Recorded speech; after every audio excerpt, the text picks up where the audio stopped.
Hi, I'm Dave Koch. Welcome back to this workshop on starting your own real estate photography business. We're at episode 11, and today we'll be talking about the importance of building relationships with your clients and how to retain them and how to keep them happy. One of the things I did when I first started out, and hopefully you'll be able to do, is I partnered with a fairly new realtor in my area. And so we both kind of came up together. We both kind of learned together.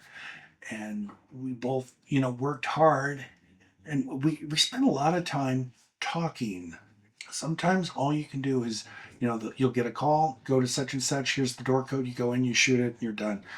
But whenever possible, it's important to strike up a personal conversation with the realtor or whomever you're working with and develop that sort of personal relationship. You don't have to agree on everything. You don't have to even think the same things, but it's important to be a person, just like we were talking about with your website and creating that About Me page. Again, this is about being a person and being a real thing. That goes so far to creating and building a relationship and something that's going to endure and last and keep you getting callbacks time after time after time. And I've seen it personally. I know that works, and I know that's super important. Okay, so you go to a shoot, and your job is to make that building look as good as possible. But you know what? Add a second job into that, and that is to communicate with that realtor. Tell them a joke. Do something like that. Do something that creates a personality for you, and you'll find that you just start building that relationship. Another good thing to do is after the pictures are shot and delivered, call them the next day and say, hey, how did those work for you? Were there any problems? What did you like? I'm trying to understand your style. Give them a reason to talk to you. Say, I want to serve you better. What did you like about those pictures? And if you create personal interest in them, they will reciprocate with interest in you. I believe I discussed this earlier. I used to be a animation art dealer. I had an animation art gallery and I sold animation art cells. And I was a Disney preferred gallery, which meant Disney had come in, they'd looked at my books, they'd looked at my business, and they said, yes, you represent Disney well. You may sell our product. It was not an easy thing to get. But once you got it, it was immense. And, I did not appreciate it nearly as much as I think I should have. Anyway, one thing Disney would do is every year they would throw a 3-day get together, and they would alternate West and East Coast, Disneyland, Disney World. And we would pretty much have run of the whole park. The important thing I remember and what really sticks in my head, and this happened at Disney World, was they talked about plussing. And to Disney, plussing was adding something completely unexpected that will charm your client. The example I gave earlier was the dewdrop being of blown glass. Another one is this. Can't do it now because California Adventure is there.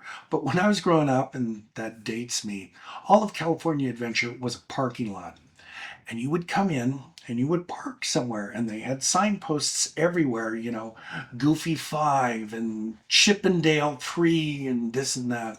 And you can imagine lots of people came there, with their kids. They spent a long, exhausting day going all over the park.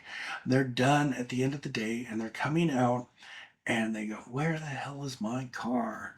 And you're done. You're beat. You've, been wrangling 3 kids all day and all that, and all you want to do is get home.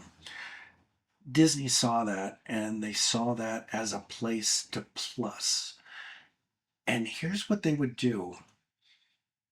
The person may not remember at all where they parked their car, but they had a pretty good idea what time they parked their car. And if they went up to a Disney employee and said, I don't know where my car is, the Disney employee would just say, do you know what time you parked? And or what time you got here? And if they said 10:30, they could radio that in, and Disney knew what part of the parking lot they were parking in, every 10 minutes.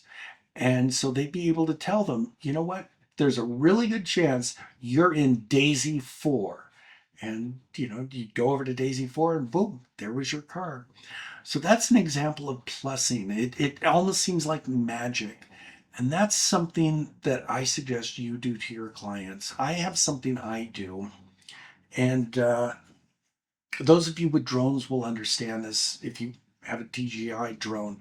There's a thing called master shots. You're welcome to steal this, by the way, as long as you don't live in Salt Lake City. Don't steal it if you're here in my city, but anywhere else you can steal this.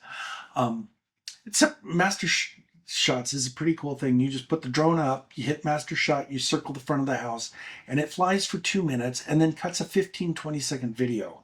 It's painless. It's super easy. I think you should find something that you can do that pluses things for your client, be it, a thank you chocolate, a little video, something like that.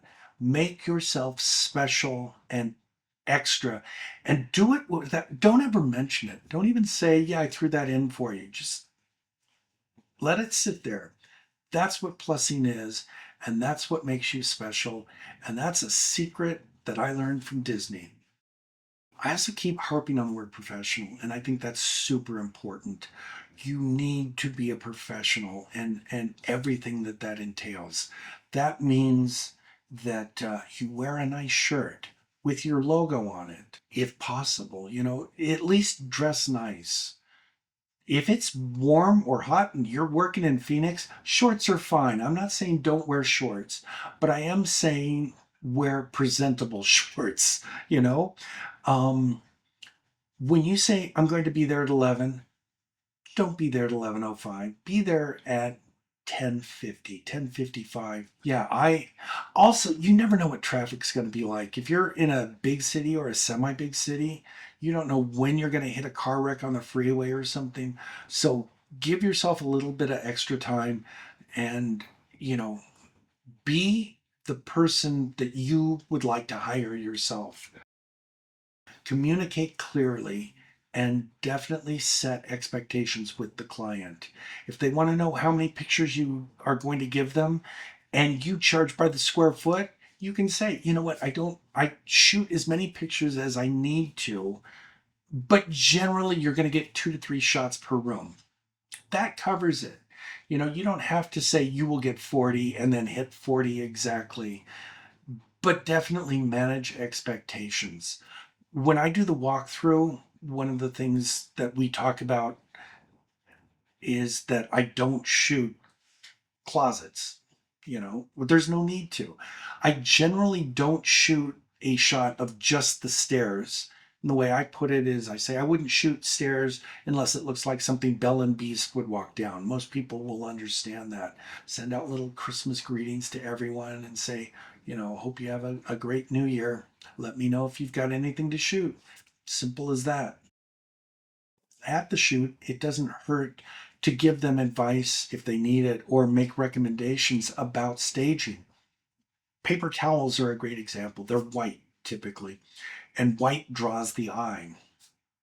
And I will typically say, unless you want these here, I'd like to move them because they're going to attract people's attention from the rest of the room.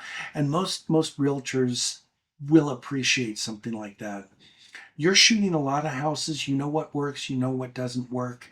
Use your knowledge to give them advice on how to do little staging things that work a little better. Don't be afraid to. They might say, no, I like that. That's fine. Leave it. But upgrade yourself from the photographer to your partner in media. Think of yourself as a partner and an equal. And they will reciprocate that and think of you as part of their team. That's another great way to help build that relationship. If you notice that a realtor that's a client of yours just became a top producer or something like that, send them a card. Let them know that you care about them. Follow them on Facebook or Instagram, and you'll see when these things happen. And when you notice that and you reciprocate and write back to them and say, hey, congratulations on that, again, you're going to be part of their team rather than the photographer. Another thing to keep in mind, and this is something I'll tell a realtor a lot too, is if you don't look good, I don't look good.